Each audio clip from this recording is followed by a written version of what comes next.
Go ahead in the back. On Ukraine, there's been reports recently that 3 tanks have crossed the Russian border into Ukraine. I was wondering if you had any confirmation. And if proven true, would this be a step that warrants further sanctions?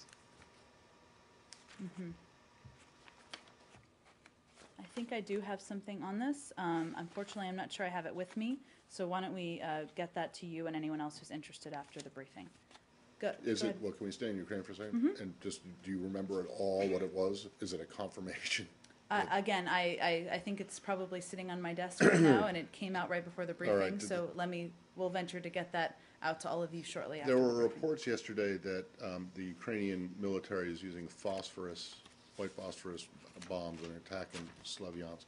Do you know anything about that? Did that come up in the conversation between Secretary Kerry and Foreign Minister Lavrov, if there was one last night? There was one yesterday, and actually I did find what I wanted to say on the vehicle, so let me get to that after I get to Matt's question. So thank you for your patience. Okay, we've seen the media reports that 3 Russian tanks and other military vehicles may have crossed the border into eastern Ukraine in the border town of Snizhnia. We have long condemned the flow of Russian fighters and arms into Ukraine as destabilizing and a violation of Russia's Geneva commitments.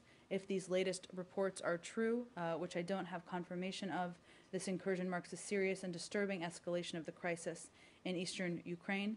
As you know, there are a range of factors we look at as it relates to consequences. I don't have anything to outline on that front at this point in time. Your question, I'm sorry, was about the phone use of call phosphorus? and about phosphorus.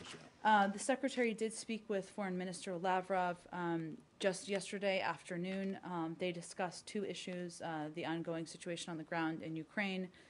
They did not talk about that specific issue. The Secretary encouraged Foreign Minister Lavrov to encourage President Putin to directly engage with President Poroshenko. We've seen reports that they had a phone call today. He also encouraged that conversation or engagement to focus on de-escalating the situation on the ground, and he called on Russia to halt the flow of militants and arms from Russia into eastern Ukraine, which is clearly relevant in this case. They also discussed Syria's chemical weapons program. The Secretary made clear that there's no excuse for failing to turn over the remaining 8% and asked for Foreign Minister Lavrov's assistance in putting additional pressure on the Syrian regime. Even though it didn't come up in their conversation, do you have anything to say about the reports of the use of phosphorus? And there's some, what appears to be video and photographic evidence of this, of the use of this.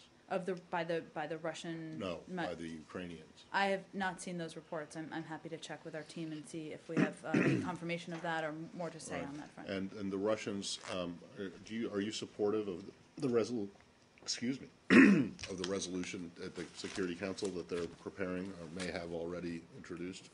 They haven't yet shared, to my knowledge, or when I came down here, a UN Security Council resolution text.